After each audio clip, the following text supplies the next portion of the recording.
There are two basic mechanisms for regulating blood pressure. Short-term mechanisms, which regulate vessel diameter, heart rate, and heart contractility, and long-term mechanisms, which regulate blood volume.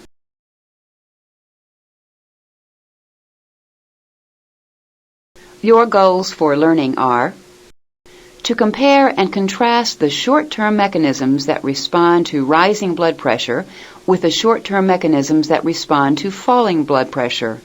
To understand the process of long-term regulation of low blood pressure. To describe the long-term and short-term effects of increased osmolarity on blood pressure. Here's what you need to know. The factors that affect blood pressure and the factors that affect cardiac output.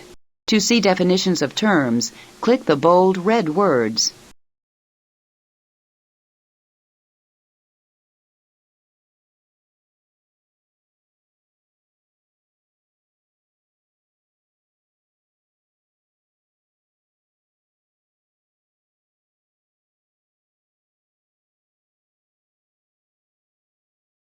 Let's begin by looking at the short-term regulation of rising blood pressure.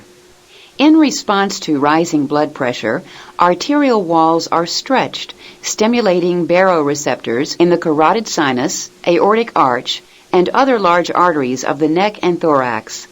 As a result, these receptors send off a faster stream of impulses to the brain. Click on the carotid sinus or aortic arch to see these afferent nerve impulses traveling to the brain.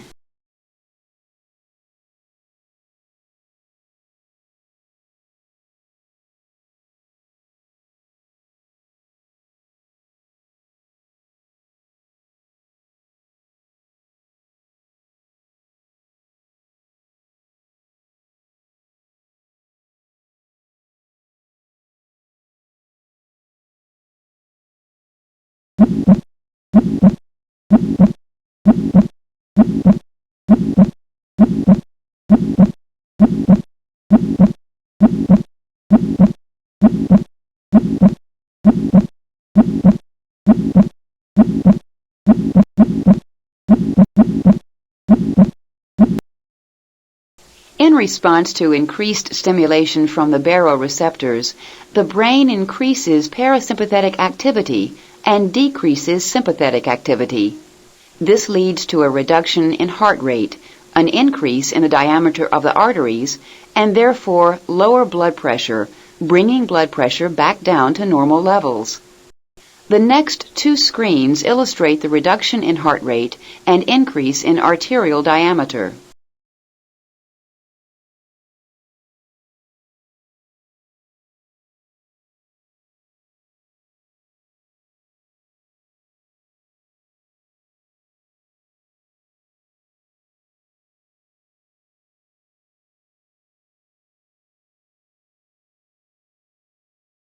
Let's look at the effect of increased parasympathetic activity on the heart and blood pressure.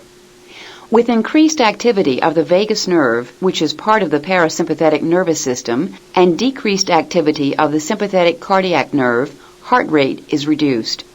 This leads to lower cardiac output and therefore lower blood pressure. Click on the brain to see the efferent nerve impulses. Watch the effect on heart rate and blood pressure.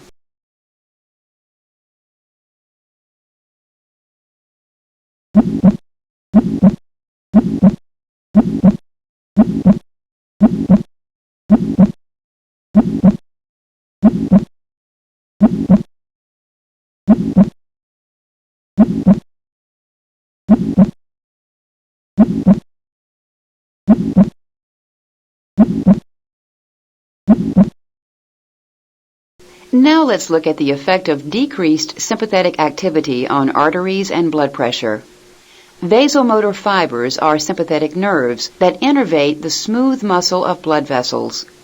With decreased activity of vasomotor fibers, the vascular smooth muscle relaxes, arterial diameter increases, and blood pressure is reduced. Click on the nerve to see reduced vasomotor fiber activity. Watch the effect on the diameter of the artery and blood pressure.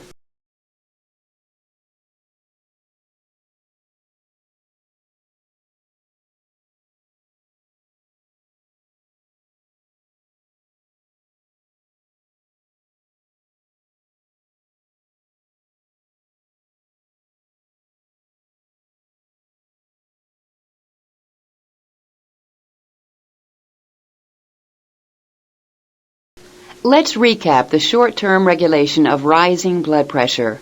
Click on the carotid sinus or aortic arch to begin the process.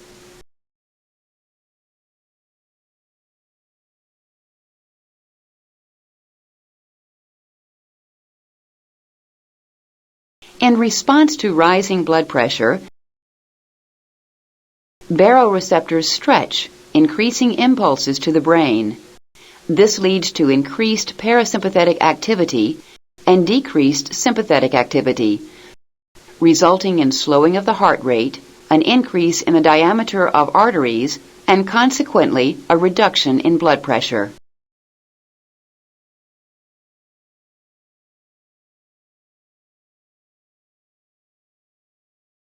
Now let's look at the short-term regulation of falling blood pressure. When blood pressure drops suddenly, the baroreceptors are inhibited and they send fewer impulses to the brain. As a result, parasympathetic activity decreases and sympathetic activity increases, leading to an increase in blood pressure via three mechanisms. 1. Increased sympathetic impulses to the heart increase heart rate and contractility. 2. Increased impulses to the blood vessels increase vasoconstriction. And 3. Increased sympathetic impulses to the adrenal gland stimulate the release of epinephrine and norepinephrine into the bloodstream. These hormones enhance heart rate, contractility, and vasoconstriction. Together, these three mechanisms bring blood pressure back up to normal levels, as illustrated on the following screens.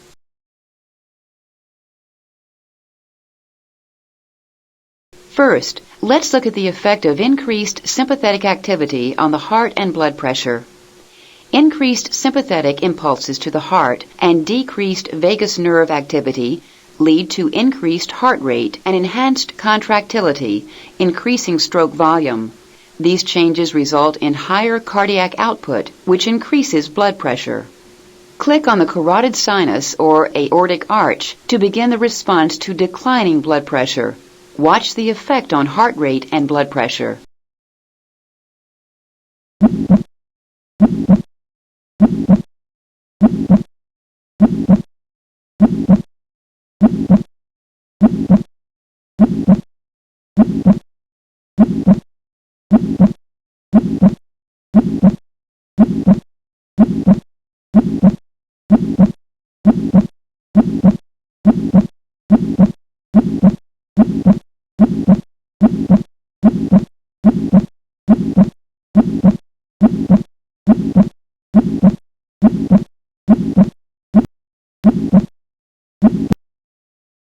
How does greater sympathetic activity affect arteries and blood pressure? Increased vasomotor fiber activity leads to constriction of vascular smooth muscle. The smaller arterial diameters give rise to increased blood pressure. Click on the nerve to see increased sympathetic activity. Watch the effect on arterial diameter and blood pressure.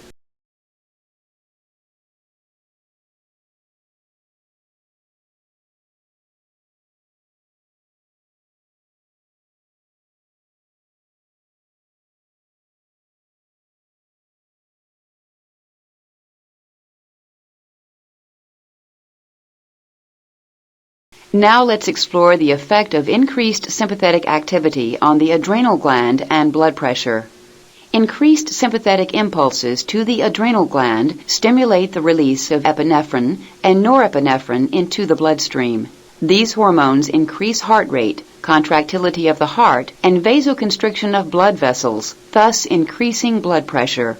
Because they are carried in the blood, these hormones act more slowly than nervous system controls, and their effects are more prolonged. Click on the carotid sinus or aortic arch to begin the response to falling blood pressure. Watch the effect on the adrenal gland, the heart, and blood pressure.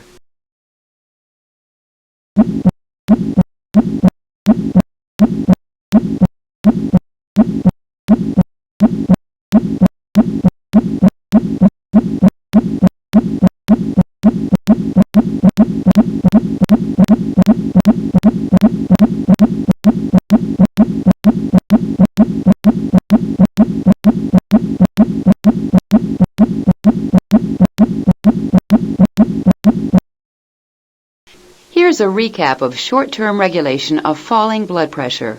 Click on the carotid sinus or aortic arch to begin the process.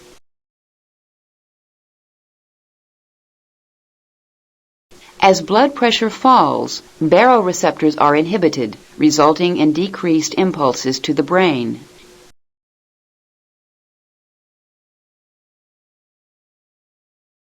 Parasympathetic activity is decreased,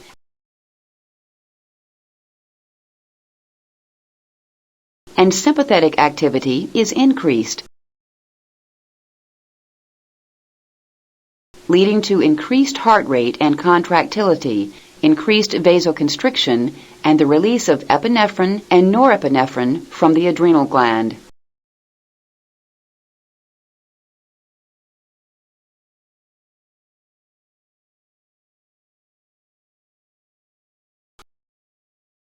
We will now explore the long-term regulation of low blood pressure. Long-term regulation is primarily accomplished by altering blood volume. The loss of blood through hemorrhage, accident, or donating a pint of blood will lower blood pressure and trigger processes to restore blood volume and therefore blood pressure back to normal.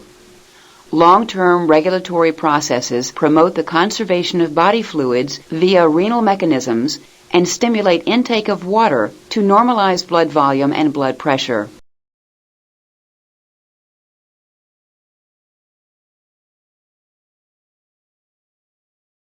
Here, we will simulate the loss of blood and demonstrate the chain of events which will restore blood volume and normal blood pressure. Click on the blood collection bag.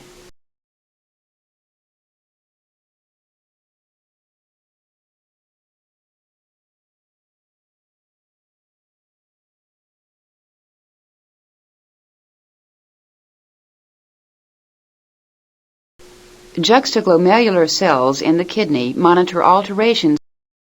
Here,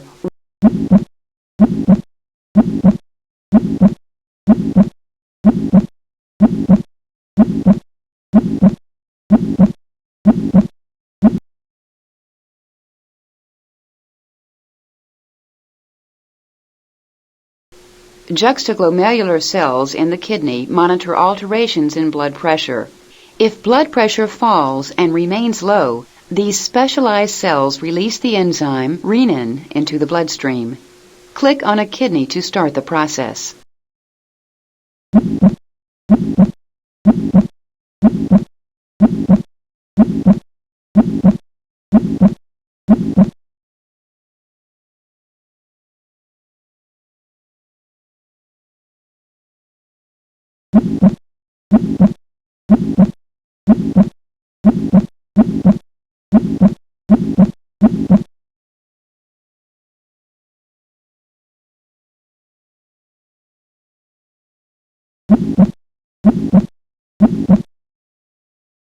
The renin-angiotensin mechanism consists of a series of steps aimed at increasing blood volume and blood pressure.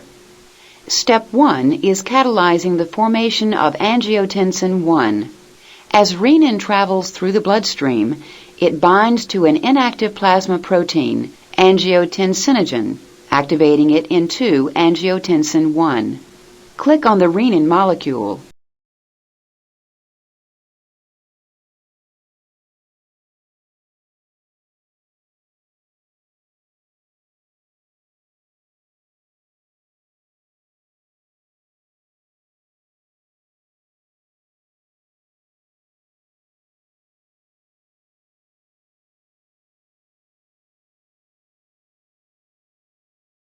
Step 2 involves converting angiotensin 1 to angiotensin 2.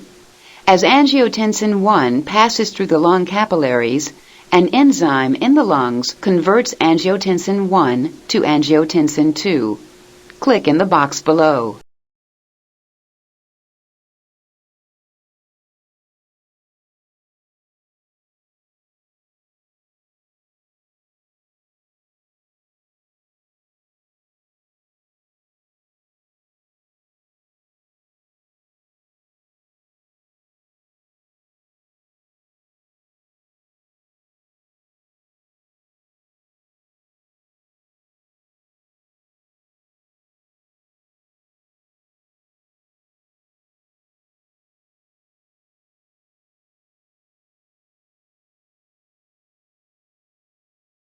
In the third step, angiotensin II stimulates aldosterone release.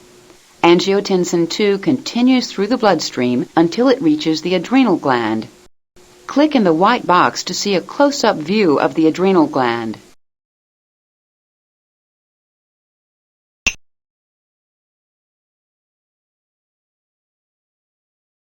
Here it stimulates the cells of the adrenal cortex to release the hormone aldosterone.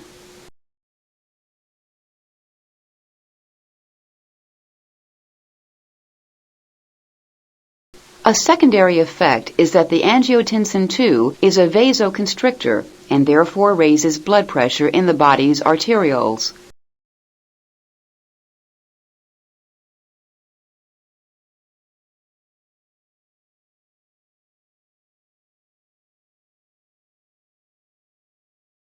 The aldosterone mechanism is an important component of long-term blood pressure regulation. The target organ for aldosterone is the kidney. Here, aldosterone promotes increased reabsorption of sodium from the kidney tubules. Click in the black box to see a close-up view of the kidney.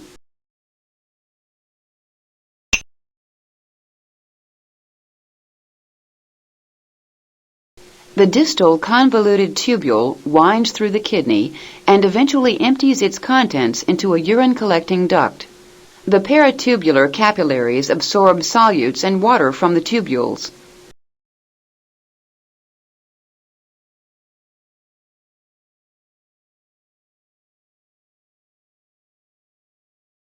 Aldosterone stimulates the cells of the distal convoluted tubule to increase the active transport of sodium ions out of the tubule into the interstitial fluid.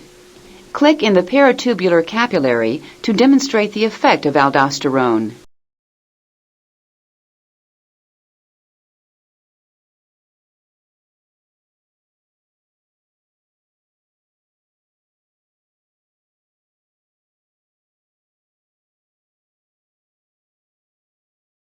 As sodium moves into the bloodstream, water follows. The reabsorbed water increases the blood volume and therefore blood pressure. Click in the distal convoluted tubule to show the movement of water.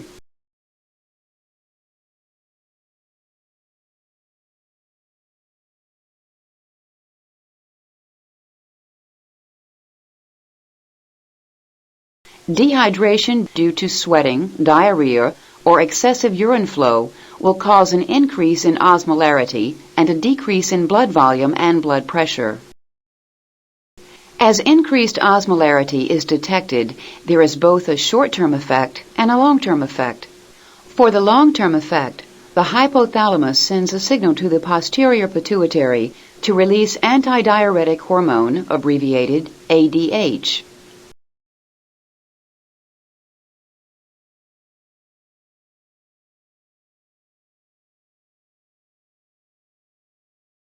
ADH increases the reabsorption of water in the kidney.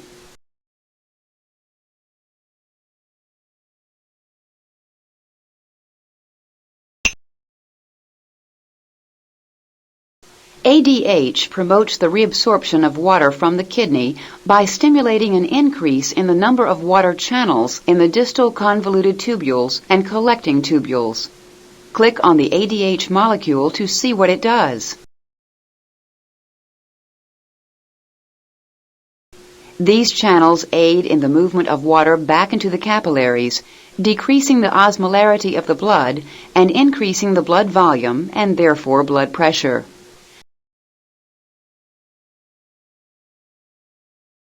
A short-term effect of increased osmolarity is the excitation of the thirst center in the hypothalamus.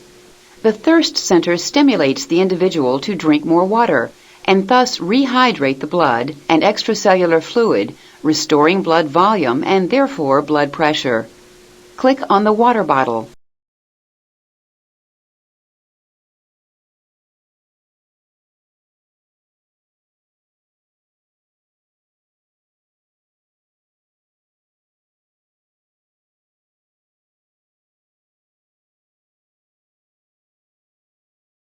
There are many other chemicals which influence blood flow and blood pressure. Most of them act by altering blood vessel diameter.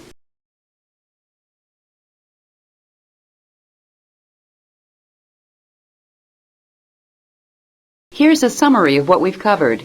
In the short term, rising blood pressure stimulates increased parasympathetic activity, which leads to reduced heart rate, vasodilation, and lower blood pressure. Falling blood pressure stimulates increased sympathetic activity, which leads to increased heart rate, contractility, vasoconstriction, and blood pressure.